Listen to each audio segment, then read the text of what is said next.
Welcome to the Deep Dive. This is where we take sources, you send us articles, notes, audio, whatever, and really dig into them. We pull out the essential stuff, the surprising bits, hopefully give you some useful insights, maybe even a chuckle, make complex things a bit clearer.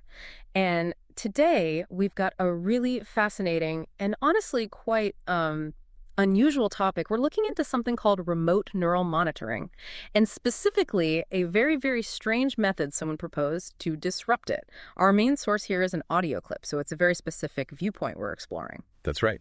And our plan for this deep dive, well, it's basically twofold. First, we need to unpack what this remote neural monitoring thing is, at least according to the audio source, how they say it works. And then the really interesting part, we'll get into the counter strategy that's suggested, how to supposedly throw it off. So just to be clear, we're focusing on understanding the information presented in this source and its, let's say, unique ideas.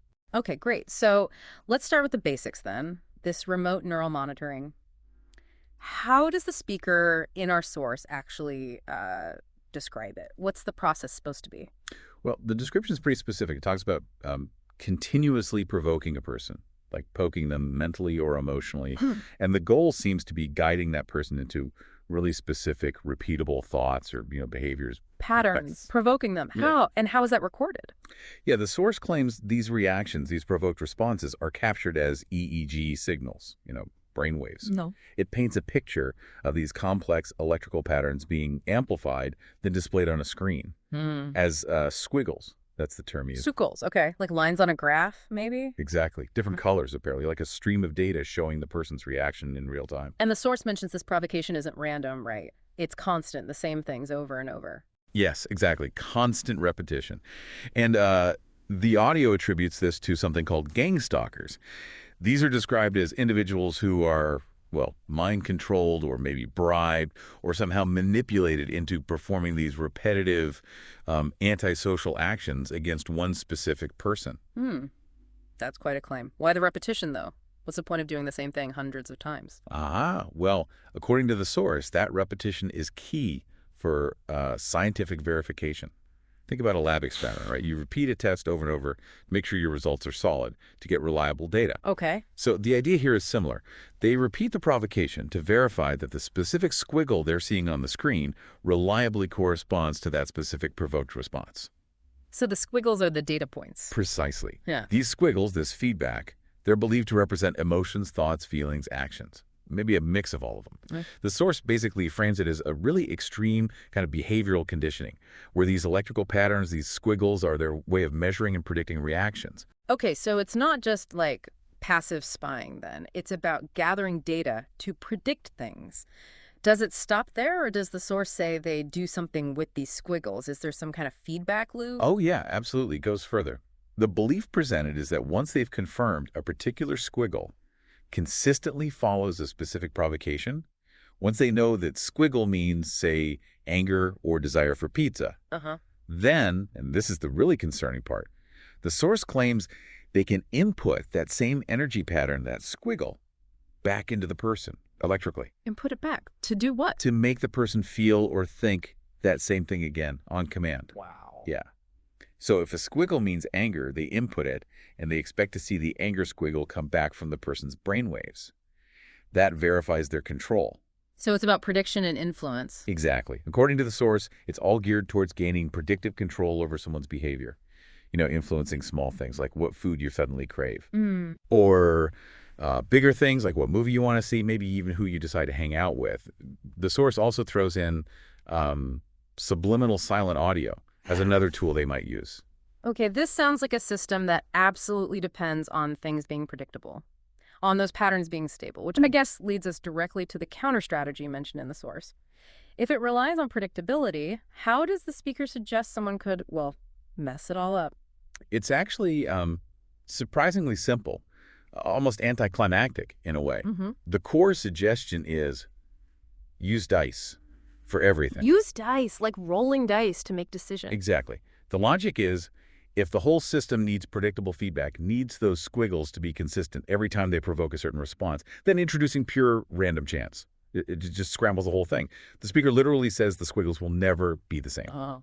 And if the feedback isn't consistent, they can't verify their actions. They can't confirm that their input caused the desired output. And if they can't verify, the argument goes they can't control. So you basically turn your life into a game of Dungeons and Dragons to fight remote neural monitoring. Roll a d20 to decide breakfast. Pretty much. That's the gist of it. You'd use dice for choices where you might normally have a hunch or a craving. Because, the source suggests, those very hunches or cravings might not be yours. They could be synthetically induced by this monitoring system. Right, the input squiggles. Exactly. So, yeah, roll dice to decide what film to watch, where to grab lunch, what music to put on, even what shirt to wear. The more randomness you inject into your daily routine, the theory goes, the more you muddy their data, the more you scramble those predictive squiggles. Okay, that is novel. Yeah. But what about things that are genuinely spontaneous? Like, you suddenly decide to buy something totally out of character. Does the system influence that too? That's a good question. The speaker and the audio actually addresses that. They suggest those truly unusual, unpredictable actions. They're probably genuinely you, your own impulses, because they're unique. Original, the argument is the system wouldn't have a pre-recorded squiggle for that specific novel impulse. They wouldn't know what energy pattern to input back to make you do it because it hasn't been provoked and recorded before. So unpredictability is the shield, basically. That seems to be the core idea presented, yes. What does this mean for the people supposedly running this system, then? If you start rolling dice for everything, do they just pack up and go home? According to the source, no, not necessarily. It makes the point that it's like a lab experiment, right? If an experiment doesn't give you the result you expected, you don't always just stop the whole thing. You just got a different result, maybe an unusable one for your original purpose. The source suggests the operators are still getting paid, so they'll likely keep trying, maybe even try harder. But, and this is the crucial part, they won't get the predictive results they need. The consistent feedback loop is broken. So constantly changing the probability, the randomness factor, messes up their verification process. That's the claim. If they can't verify cause and effect, input and output, they can't refine their methods to achieve reliable control. It just dumbs up the works, even if it doesn't stop the monitoring attempt itself. Right. Okay. So summing up this part of our deep dive then, the core concept we've explored from this source is this idea of disrupting alleged remote neural monitoring and doing it by deliberately introducing randomness into your everyday choices, using dice specifically. And this simple act, as presented in the audio, is believed to mess with the system's ability to predict and potentially influence behavior because it breaks that feedback loop. Exactly. And, this really raises a bigger question, doesn't it? Even if we step back from this very specific, unusual scenario, it makes you think about the broader implications. How does introducing unexpected variables or just sheer randomness challenge any attempt to predict or influence behavior? Think about all the data collection happening today, all the algorithms trying to predict what we'll buy, what we'll click on, what we'll think. How robust are those systems against genuine unpredictability?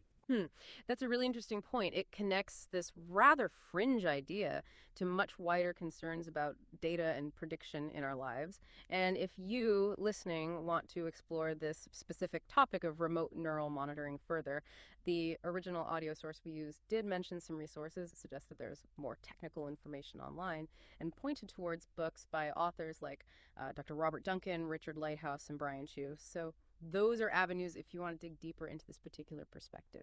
So maybe the final thought to leave you with is this. In a world that seems increasingly obsessed with finding patterns, with predicting everything, what does it really mean to reclaim a bit of unpredictability for yourself? And what kind of, agency or freedom might you find in doing the unexpected? Something to think about?